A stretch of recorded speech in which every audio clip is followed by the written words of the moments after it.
آپ کی بات میں اتنا وزن ہونا چاہیے کہ آپ کے فیملی ممبر پہ اس کا اثر ہو، اور وہ عزت سے ہو سکتا ہے، اور لاجک آپ دیں، منطق آپ دیں، دلیل آپ دیں تو اس سے فرق پڑے گا۔ دو ٹول ہیں جو کہ آپ گھروں میں ایک دوسرے کو سنوارنے یا سدھارنے کے لیے استعمال کر سکتے ہیں۔ ایک یہ کہ کوئی لاجک دے دیں، کوئی منطق دے دیں، کوئی دلیل دے دیں، یہ ایک بات ہو گئی۔ دوسری بات یہ ہے کہ اس کو دہرا دیں، اور یہ روزانہ آپ دیکھتے ہیں، آپ کے سامنے ٹیلی ویژن پہ ایڈورٹائزمنٹس آتی ہیں تو اس میں ایک لاجک ہوتی ہے، اور آپ اس لاجک کو غور سے دیکھتے ہیں، اور اس کے بعد وہ بار بار ایڈورٹائزمنٹ آتی ہے تو لامحالہ آپ اس پہ عمل کرنا شروع کر دیتے ہیں۔ تو یہ دو سمپل سے ٹول ہیں کہ دہراتے رہنا اور لاجک دیتے رہنا۔ اچھا، اب آپ کہتے ہیں کہ اگر یہ دو کام بھی ہم کر لیں اور لعنت ملامت بھی کر لیں تو کیا حرج ہے؟ تڑکا لگا دیں اس کو لعنت ملامت کا، تو اس میں کیا حرج ہے؟ تو میں بولوں گا کہ جب آپ لعنت ملامت کرتے ہیں تو بات دہرانے کا موقع ہی نہیں ملتا، بات دہرانے کا موقع نہیں ملتا۔ آپ بات کو دہرا سکتے ہیں جب ماحول بات کرنے کا ہوتا ہے، جب ماحول لڑائی مار کٹائی ہاتھا پائی کا لعنت ملامت کا ہوتا ہے تو پھر خاموشی اور باڈی لینگویج سے آپ ایک دوسرے کو پیغام دینے لگتے ہیں یا منہ موڑ لیتے ہیں۔ تو جو ٹول ہے جو آپ کی بات نے اثر کرنا ہے، وہ ایک تو اس وجہ سے کرنا ہے کہ آپ کی بات حق سچ پہ مبنی ہے۔ ایک تو یہ بات ہے کہ بات آپ کی حق سچ پہ مبنی ہے کہ بھائی نشہ نہ کیا کرو، تمہارے لیے اور ہمارے لیے یہ نقصان میں ہے۔ حق سچ کی بات ہے کہ نشہ نہ کیا کرو یار، یہ خوار ہونے والا منصوبہ ہے، یہ برباد ہونے والا منصوبہ ہے، تو یہ آپ کی لاجک ہے۔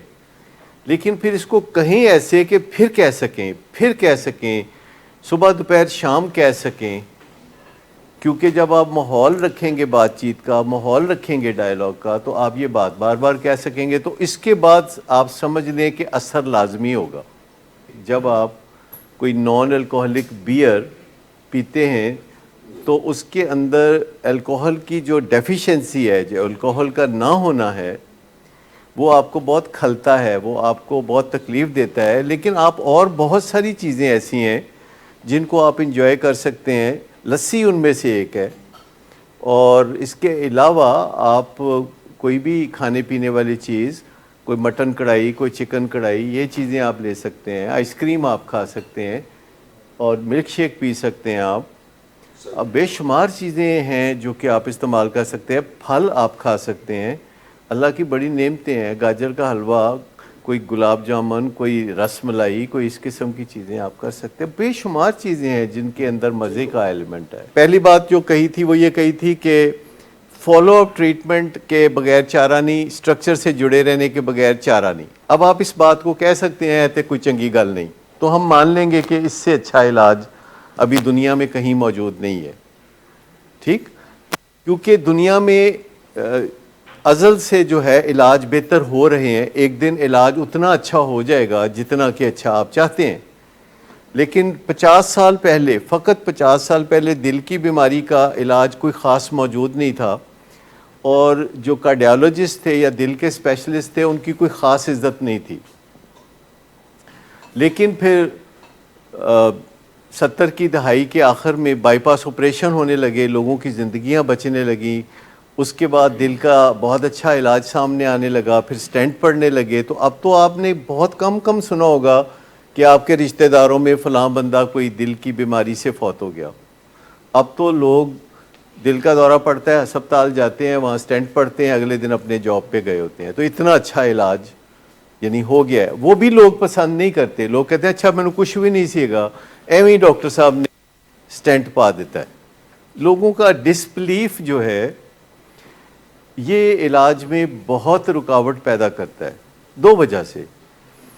ایک تو علاج ویسے دنیا میں کوئی بہت زبردست نہیں ہے، ابھی بھی کئی علاج بہت زبردست نہیں ہیں۔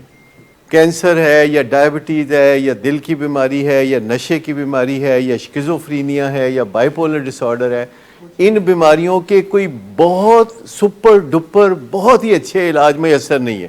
جب کسی بندے کو دل کے ڈاکٹر کے پاس جانے کا موقع ملتا ہے, لوگ کوئی اتنا جلدی نہیں جاتے. یہ جو آپ جا کے پوچھے پنجاب انسٹیٹیوٹ آف کارڈیالوجی میں کہ جو لوگ بھی آتے ہیں تو تکلیف ان کو شروع ہوتی ہے رات کو 1 بجے اور وہ صبح 5 بجے آتے ہیں. صبح 5 بجے 6 بجے جب پاؤں پھٹ رہی ہوتی ہے, جب سورج نکل رہا ہوتا ہے, تو اس وقت رش ہو جاتا ہے ایک دم. اور ہر مریض بتاتا ہے کہ رات کو 12 بجے 11 بجے 1 بجے تکلیف شروع ہوئی تھی. لیکن میں آپ کو بتاؤں کہ جن لوگوں کو آج کل سٹنٹ پڑ رہے ہیں 25 سال پہلے یا 20 سال پہلے ان کا بائی پاس آپریشن ہوتا تھا اور وہ بہت بڑی بات ہوتی تھی. اوپن ہارٹ سرجری جو ہوتی تھی وہ بہت بڑی بات. میں جو کہنا چاہ رہا ہوں وہ پوائنٹ کچھ اور ہے. ایک تو یہ ہے کہ جو علاج ہیں ابھی اتنے اچھے دنیا میں آئے نہیں ہیں جن کو ہم ایڈمائر کر سکیں, جن کی تعریف کر سکیں. علاج ابھی اتنے آئے نہیں. ابھی آپ دیکھیں کرونا کی بیماری ہے, دن رات محنت ہو رہی ہے, علاج ابھی کوئی خاص آیا نہیں. رو پیٹ کے کوئی ویکسینیشن کی بات ہوتی ہے, کوئی دوا دارو کی بات ہوتی ہے, لوگوں کا اسپتال میں علاج ہوتا ہے اور اس میں گھر والے مل بھی نہیں سکتے. تو کوئی بہت اچھا علاج تو نہیں آیا نا. اچھا علاج تو تب ہوگا جب آج سے 10 سال کے بعد کسی کو کرونا ہوگا اور وہ ایک گولی کھائے گا اور ٹھیک ہو جائے گا, پھر اسے ہم کہیں گے کہ یہ بہت اچھا علاج ہے. پر اچھا علاج تو ابھی نہیں آیا. تو ایک تو اچھا علاج نہیں آیا, دوسرا اگر آپ اپنے ڈاکٹر کے اوپر بھروسہ نہیں کریں گے, اور ڈاکٹر کو خود پہ بھی ابھی اتنا بھروسہ نہیں ہوتا, جب اچھا علاج نہیں ہوتا تو ڈاکٹر کو خود پہ بھی بہت زیادہ بھروسہ نہیں ہوتا. چاہے آپ کو وہ نظر آئے بہت کانفیڈنٹ ڈاکٹر, لیکن بہت دفعہ ڈاکٹر کو خود پہ بہت زیادہ بھروسہ نہیں ہوتا کیونکہ اچھا علاج موجود نہیں ہوتا. لیکن ڈاکٹر کہہ نہیں سکتا کہ میں کانفیڈنٹ نہیں ہوں یا بہت اچھا علاج موجود نہیں ہے, اس سے تو بہت زیادہ مریض اور زیادہ جس کو کہتے ہیں نا مشکلات میں پڑ جائیں گے. ٹھیک, تو ہونا یہ چاہیے کہ جب آپ اپنے ڈاکٹر کے پاس جاتے ہیں تو آپ بیسٹ ڈاکٹر چن کے جاتے ہیں یا بیسٹ ڈاکٹر چن کے جانا چاہیے. اور جب آپ جاتے ہیں تو آپ ذہن میں رکھیں کہ علاج ابھی اس طرح کے شاندار نہیں ہوئے جو کہ آپ کے دل کو بھائیں.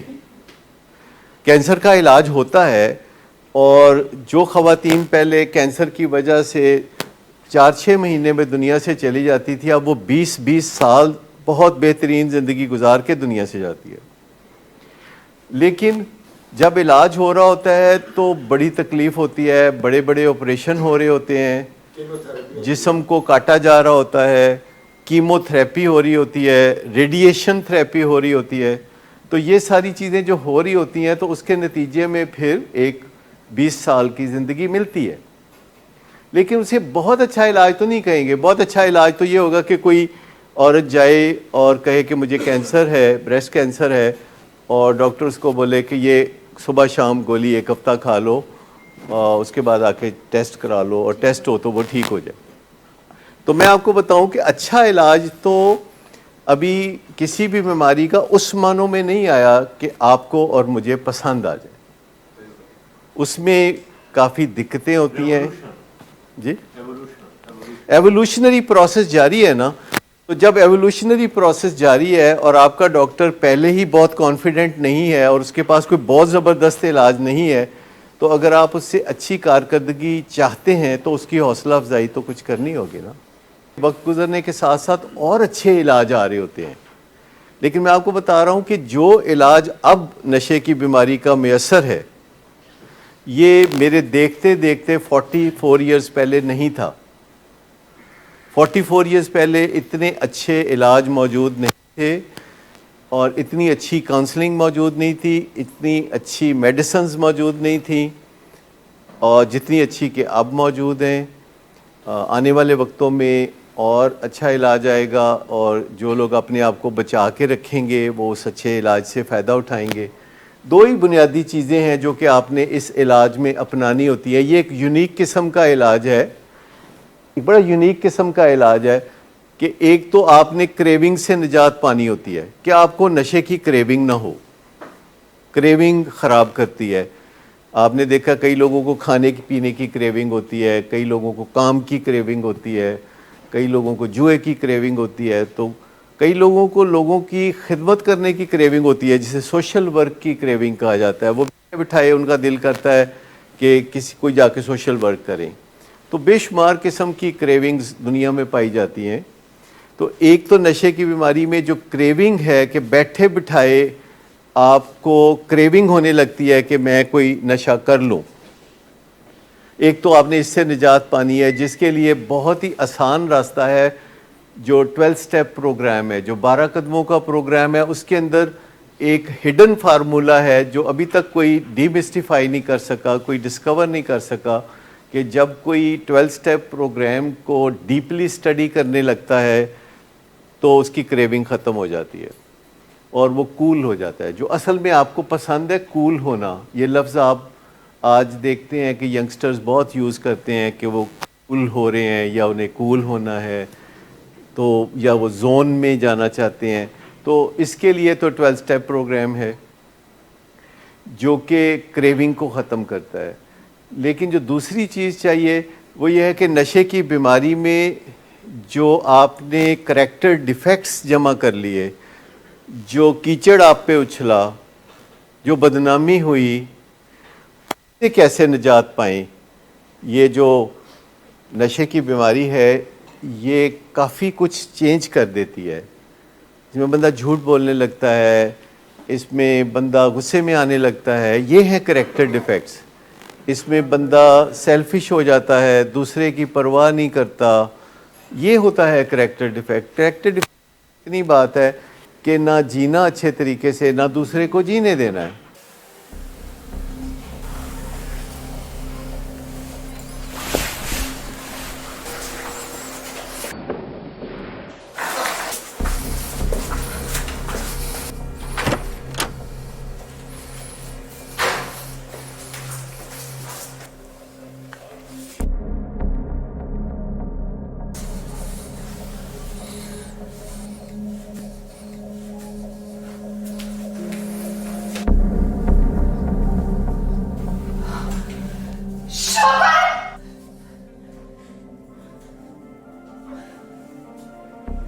شراب نوشی کی وجہ کردار کی خرابی نہیں, موڈ کی خرابی ہے.